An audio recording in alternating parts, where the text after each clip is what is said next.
Friends, colleagues and listeners, here we are, part 3 of a little 3-part series with Christos Spyrou, who's the CEO and founder of Neutral Air Partners. Christos, thanks very much, my friend. This is the last one. Thank you for having me, Chris. Yeah, and so I enjoyed the history, how we got there, and then the difference and what's involved in being a partner. And now we're on to the actual products themselves. So the 5 that I've listed for myself, which is NAX, NAV, NAF, NEC, and NEX. Okay, so I like the consistency there, and obviously the small e for the e-commerce. But if you can just elaborate on those 5 products for us, and then I've got a few questions for you. Yeah, perfect. My pleasure. So, yes, going on the product. So we started as a network, as we said, as a commercial airfreight network, and that was focused, as I said, in China with the neutral wholesalers and master loaders, and that was our flagship NAC. That's where we started. This is where we had our strength. This is where we have also our buying power with the carriers, and we were able to conduct global agreements with the airlines and volume incentives deals. And then eventually, as I explained, we tried to build up the different sub-networks. So as I said, we started as a network. Now I would say we call ourselves an air cargo logistics ecosystem. Yeah. One air cargo logistics ecosystem, 6 sub-industry networks.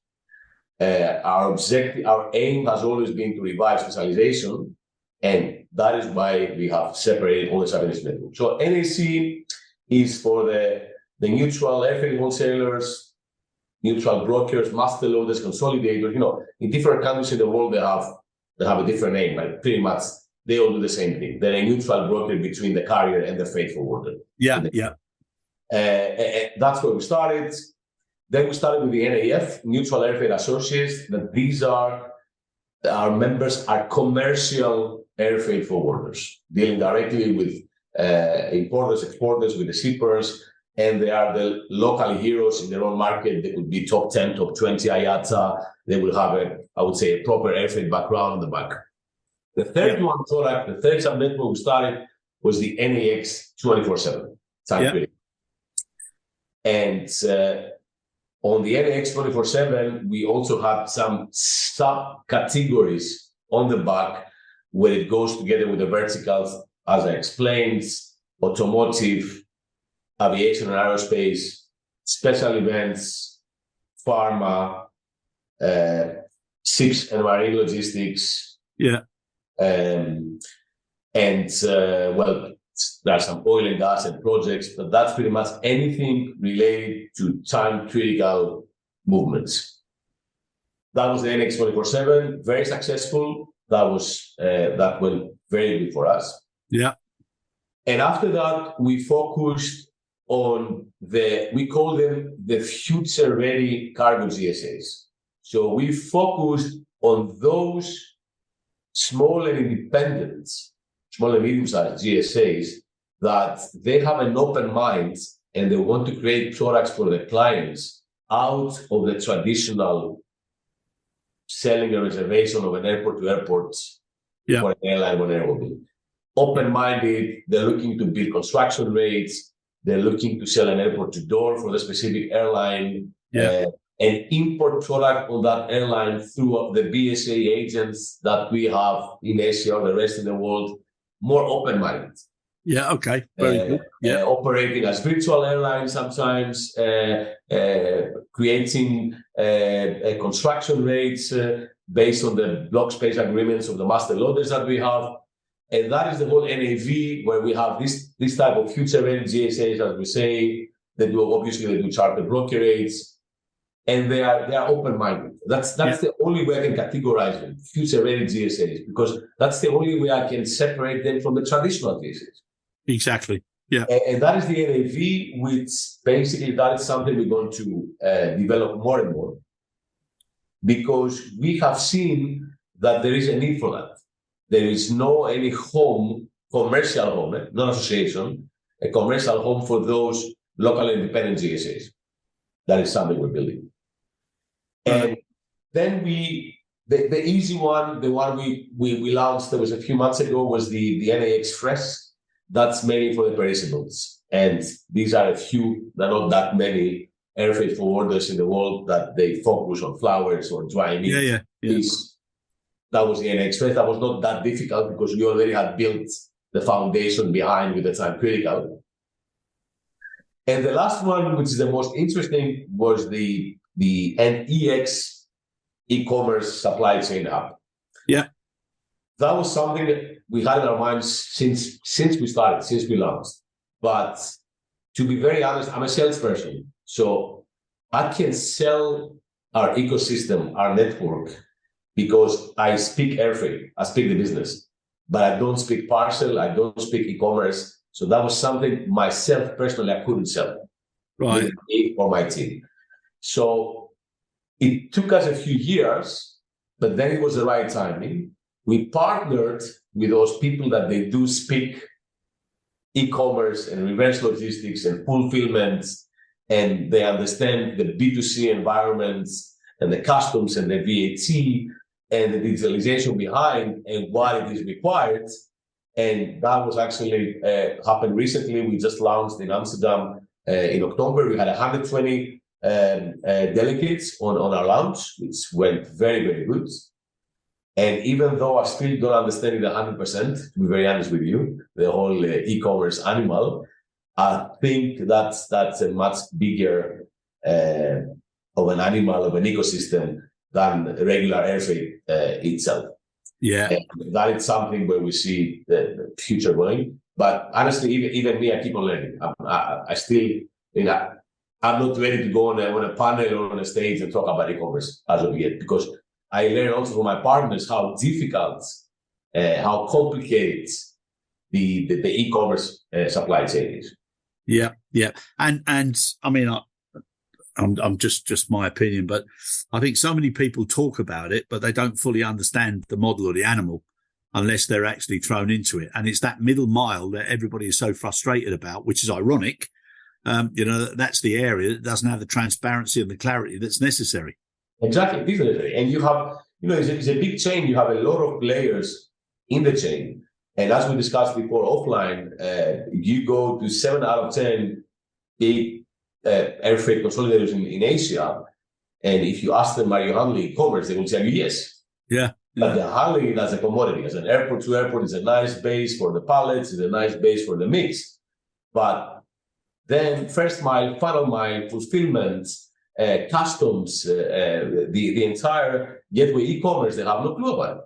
So, but they are part of a chain. Yes, they are handling e-commerce as a carrier, consolidator, you name it. So the NEX e-commerce, if you look at the bigger picture behind, we have at least more than 10 or 11 different categories of solutions provided within the supply chain. You have fulfillment providers, reverse logistics, postal operators, express, the big integrators. Then you have the express wholesalers on that big integrators. Then you have the new Chinese giants that the building their own ecosystem. You have brokers, customs brokers, which we have a few of our members. They're doing something like 20,000 entries a day, and that's on a B2C. And then you have technology behind, because in order to do that, you need the right technology. It's impossible to do it with a freight mentality, right? Yeah, you go to the system clear freight. Yeah, and it's I actually think it's something good, because the carriers and the GHAs now they've really got to change their mindset, and the way they handle it, the way they control it, the labeling, RFID, how you can track and trace the pieces. I mean, that's the way it's going to have to go, and that's one of the areas that's always caused problems for the traditional relationship. Yeah. And I have to admit, on that point that you mentioned, I have to admit that recently I see a huge improvement in the entire cargo industry. I see from the airports, they create special divisions for the e-commerce. I can see the same thing from the airlines. You have a head of e-commerce now. A lot of airlines that have a business units. Yeah. And recently, what we have seen also as a mutual partner, the airlines, first of all, they have an SME business unit. I'm dealing with a lot of carriers that they have their own department. Yep. The small and medium-sized freight forwarders because they want to diversify the client base. Yep. And then you see them focusing a lot of e-commerce. They have a special unit, special division, head of e-commerce, and this is changing nicely. I have to admit, that was very fast. I was surprised personally. Yeah, but it's like you said, when people don't have a full insight, or it's not something that comes second nature from what you've had in your career for 5, 10, 15, 20 plus years, it's something that you do need to get hold of, because otherwise, that move from the traditional to the legacy is far too slow. Absolutely. And it's, I'm really, like, same as you, I'm so pleased to see the way it's changing. And some of the initiatives now, the tripartite agreements, there was one recently that was just there, with an e-commerce provider and also a carrier, and then a big major GHA. That's the way it's got to go forward, because everybody learns, and they bring on a new way of thinking, and it's a very positive, disruptive way of improving a business. Yeah, but I agree with you. Also, the ground handlers, the GSAs, huge improvements. The way they manage it, the way they handle it, yes, it's. Yeah. And also some of the things, if they learn from it, if you look at maybe, 30, 40, 50 major airports in the world, the amount of throughput you can gain from doing things so much differently is immense. Absolutely. Yeah, it's incredible. Now, for yourself, with all of these products, the USPs that are provided to your membership, what would you say they focus on? Okay, the one is like, we still are the only, I would say, air cargo focused commercial organization or ecosystem. You call it. That's the number one. Number two is we filter all our members, so we have the best of the best in every single region. And when I say best, it's not about revenue or turnover. It's about knowledge. It's about the knowledge behind. And then we're still keeping it, even though we're growing. We are a boutique organization. Yeah. And all our employees, we are from the business. We know the business. So we know what we sell. We're not just we don't just accommodate events or a networking platform of bringing people together. We know the business, and I can tell you stories of a lot of mergers and acquisitions or big partnerships just within the network. Yeah. Right? Bringing the right people together, making the right introductions, because we are the ones, we know how that company in Mexico, which they specialize on XYZ, can fit with that company in Europe and so on. We have seen takeovers and mergers and acquisitions within the network. And another thing we do is we create products, because that's a bit funny, I would say. We own the stage, right? As a network, we bring them together. We own the stage, and we have 300-400 local heroes on the stage, our members. Yeah, Any idea we or a member can have, or any business plan, or any startup, or any crazy idea, we put it on the stage, and then we're asking our members who's interested. Yes. In their hands. And then 3 months after, there's a new company out there with a new idea, with the right investors and people that they are from the industry, they know their business. Yeah. And, it's very difficult for me to mention that as a benefit in a marketing material or on the website. Yeah. But it is one of the real benefits we're offering. There's a lot of indirect benefits behind from the networking of like-minded experts. Can I ask you something? Yes. I mean, obviously, with such a large and it's a considerable membership, and you look at some of the problems that people are constantly talking about now, and it's always on every single conference where you're talking about getting the new generation into the business. How do organizations fill their own vacancies with the right people? What sort of motivational introductions to an organization are there to keep people? How do you develop your people? Does your membership look at things like that as well? Yes, they do. They do. I mean, recently there are a lot of problems to find young people interested in our business, which for me is very strange because I see it as international business. We travel around the world. Yeah. Our partners. I mean, I cannot understand how the young people think, but that's a different story. The truth is, the fact is, they're not interested. A lot of them. But maybe it's the wrong way we brand or promote our industry. Yes. I don't know. We do something wrong. Definitely.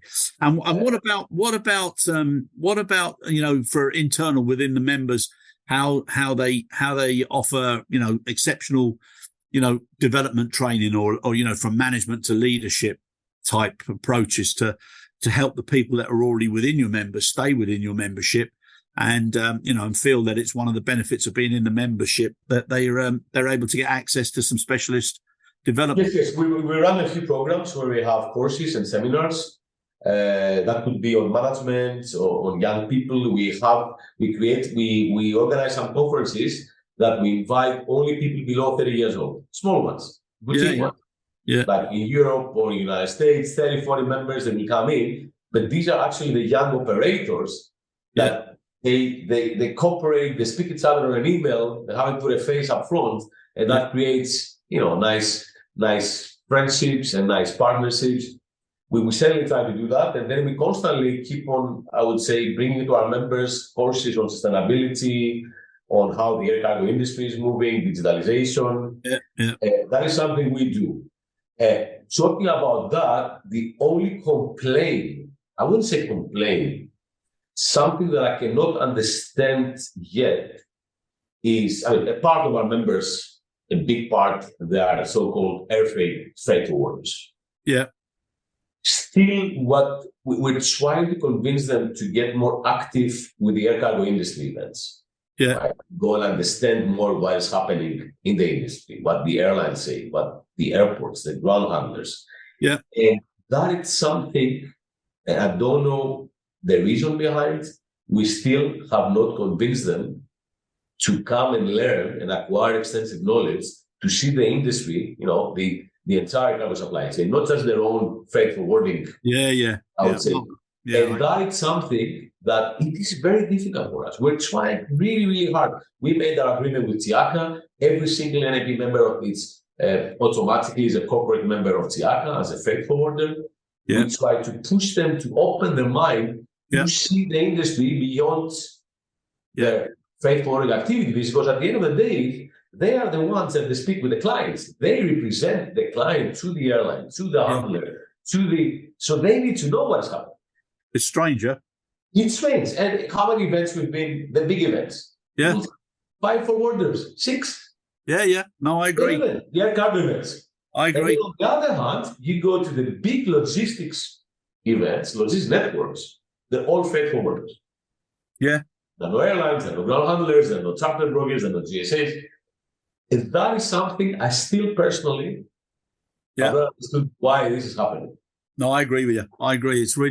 It's strange by the absence of having the whole supply chain represented. It doesn't make sense. And we try them hard. So basically, at the board of TIACA, we represent, I would say, the small and medium-sized airfreight forwarders as a mutual partner. We try very hard to bring them. And obviously, we have 20, 30 that and they take advantage of that. But the majority, still, there's a lot of work to make them understand that is important for the company to learn about the industry, about sustainability, about the associations.